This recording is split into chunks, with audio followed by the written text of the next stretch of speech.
Thank you very much. I really enjoyed your speech. And I had a question, like you mentioned earlier about free choice and also how others make you feel guilty and how it's okay to be selfish.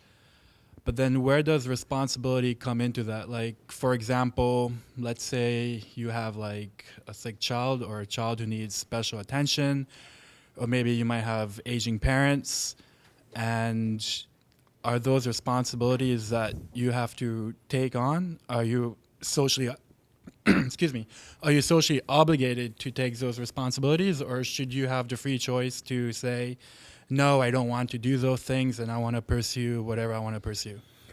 So I don't believe that you have any social obligations other than to leave your neighbor alone.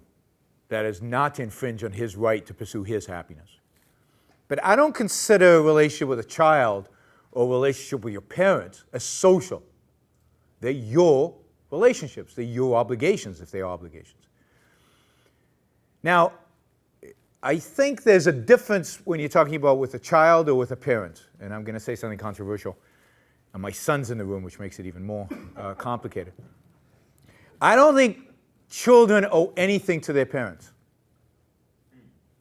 I don't think children owe anything to their parents, except to the extent that they love them. If you love somebody, then that love determines your relationship with them. But you don't owe them anything for bringing you into this world. You didn't ask for it.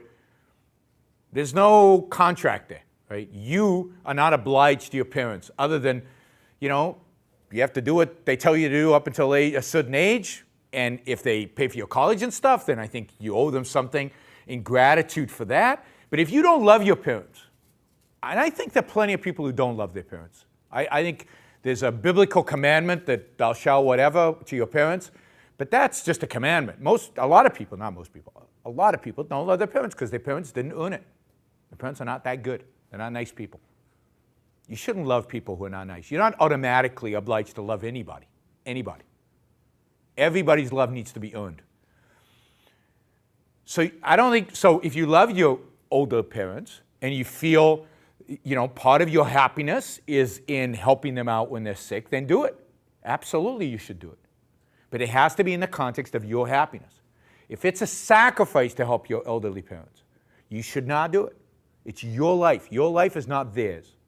You own your life, not your parents. So, you should help your parents to the extent that it's part of your life. Now, I think most of us love our parents and want to help them and don't want to see them suffer. Most of us would help our parents, but I don't condemn somebody who doesn't, who says, you know what, I don't like my parents, and I'm not going to help them when they're old. Fine. I think that's perfectly, it's different with children. You brought them into the world. They are your responsibility.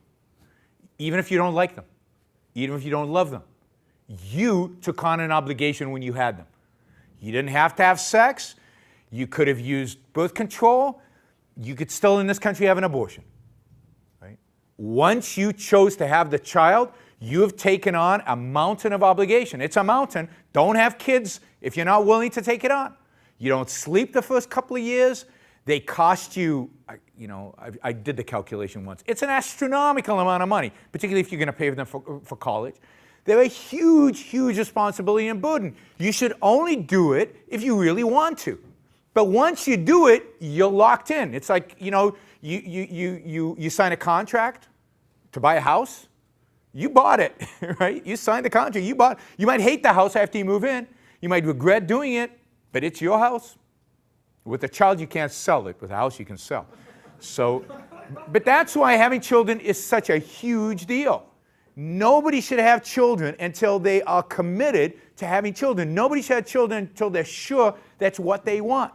That's why I think it's actually a healthy thing that Americans are having children later in life, because I think they're more mature and they realize what they're doing and they're taking on the obligation much more consciously versus 60, 70 years ago when people would get married in their late teens, early 20s and just have kids automatically and then suddenly realize, oh my God, I've taken on this obligation without having the maturity, the wealth, or the thought that's involved in doing it. So I think it's a very different type of relationship. With children, you are obliged because you took on that responsibility, but you chose it. You can't say somebody forced me. With parents, you don't have that obligation, but it's certainly part of most of our lives because we do love our parents.